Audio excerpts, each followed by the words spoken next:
The Anxious Generation by Jonathan Haidt examines the alarming rise in mental health issues among adolescents, attributing this surge to significant changes in childhood experiences over recent decades.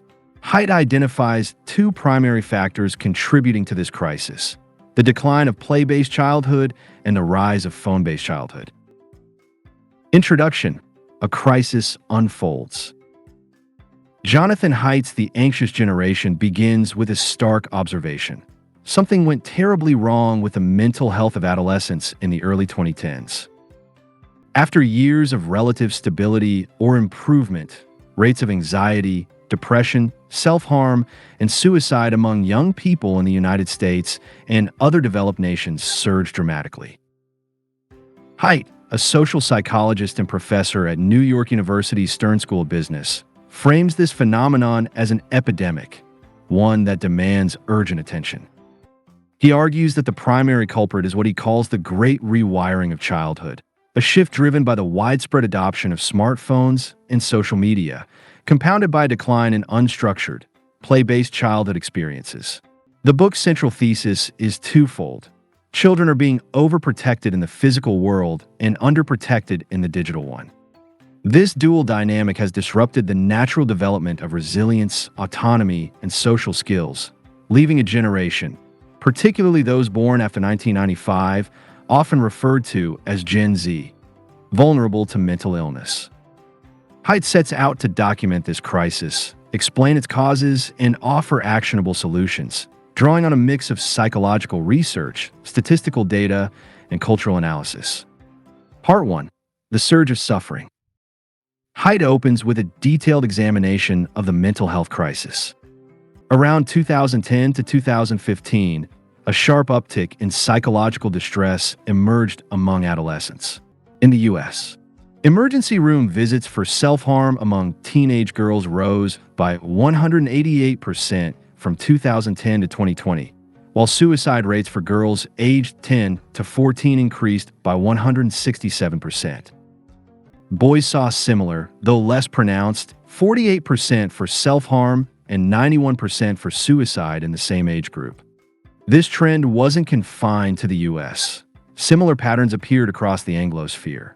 UK, Canada, Australia, New Zealand, and parts of Europe, suggesting a global phenomenon among developed nations.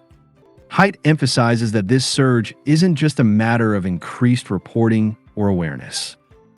Behavioral indicators, hospitalizations, self-inflicted injuries, and completed suicides corroborate the rise in diagnosable conditions like anxiety and depression. He dismisses alternative explanations, such as economic downturns, noting that past recessions didn't produce similar mental health spikes. Instead, he points to a temporal correlation. The crisis coincides with the mass adoption of smartphones, particularly after the iPhone's introduction in 2007 and the subsequent proliferation of social media platforms like Instagram, launched in 2010. The Great Rewiring. From play to phones. Haidt introduces the concept of the Great Rewiring to describe a fundamental shift in childhood that began in the late 2000s and accelerated in the early 2010s. Historically, childhood was play-based, characterized by unsupervised exploration, physical activity, and face-to-face interaction. This environment, he argues, was essential for developing social competence, emotional regulation, and resilience, what he calls anti-fragility, borrowing from Nassim Nicholas Taleb's idea that systems, or people, grow stronger through moderate stress. By the 1980s, however, this play-based model began to erode. Rising safety concerns and cultural shifts towards safetyism, a term Haidt explored in his earlier book, The Coddling of the American Mind, led parents to supervise children more closely, curtailing their independence. Playgrounds became safer but less challenging, and free playtime dwindled as structured activities took over. Then, in the early 2010s, the advent of smartphones and social media delivered the final blow, replacing real-world engagement with a phone-based childhood. Haidt identifies 4 foundational harms of this rewiring. Social deprivation. Time spent with friends in person dropped by 50% since 2012 as teens shifted to digital communication. This loss of embodied, synchronous interaction undermines social skills and emotional bonding. Sleep deprivation. Screens disrupt sleep patterns, with teens averaging less than the recommended 8 to 10 hours per night. Sleep loss exacerbates anxiety and depression. Attention fragmentation. The constant notifications and multitasking demanded by phones impair focus and cognitive development. Addiction. Social media and gaming platforms designed to maximize engagement foster compulsive use, displacing healthier activities. Gendered impacts. Girls, boys, and the digital divide. One of Haidt's most compelling insights is how the phone-based childhood affects girls and boys differently. For girls, social media is the primary culprit. Platforms like Instagram and TikTok amplify social comparison, perfectionism, and body image concerns, factors strongly linked to anxiety and depression. Data shows that girls who spend more than 2 hours daily on social media are significantly more likely to report poor mental health. Haidt also explores social contagion, where exposure to peers' mental health struggles online may normalize or even encourage self-harm and suicidal ideation. Boys, meanwhile, are more likely to retreat into gaming and pornography.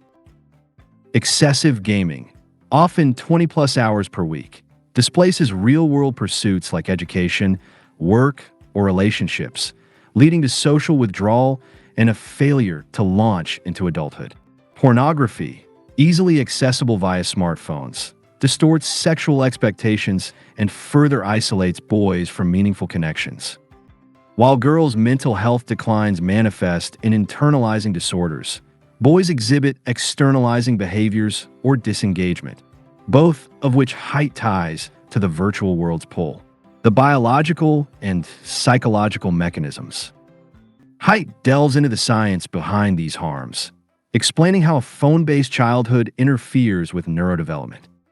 Adolescence is a critical period for brain maturation, particularly in the prefrontal cortex, responsible for impulse control and decision-making, and the limbic system, which governs emotion. Excessive screen time overstimulates the reward system via dopamine, weakening self-regulation and heightening vulnerability to addiction. Sleep disruption, another key mechanism, impairs memory consolidation and emotional processing, amplifying stress. Social deprivation, meanwhile, stunts the development of theory of mind, the ability to understand others' perspectives, because digital interactions lack the nonverbal cues that build empathy.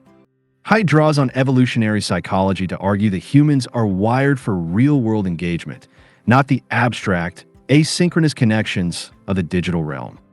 The cultural backdrop, overprotection and underprotection. The Great Rewiring didn't occur in a vacuum. Haidt traces its roots to broader societal changes, particularly the rise of overprotective parenting. Since the 1980s, fears of abduction and injury, despite declining crime rates, led to helicopter parenting, where children's every move is monitored.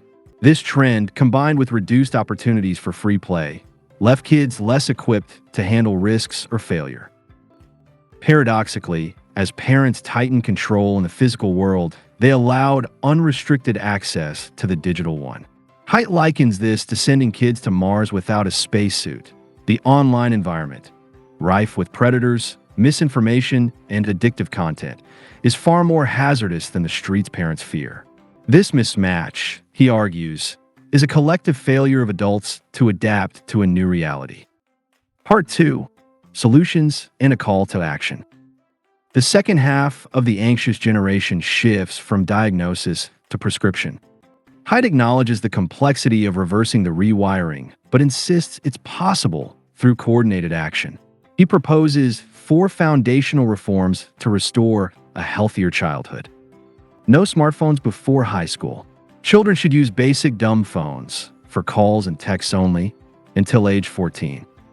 This delays exposure to social media and addictive apps, giving kids time to develop in the real world. No social media before 16.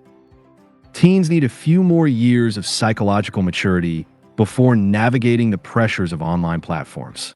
Haidt cites evidence that mental health risks peak in early adolescence. Phone-free schools. Schools should ban smartphones entirely during the day, locking them away to ensure focus on learning and peer interaction. Early adopters of this policy report improved engagement and reduced bullying. More independence and free play.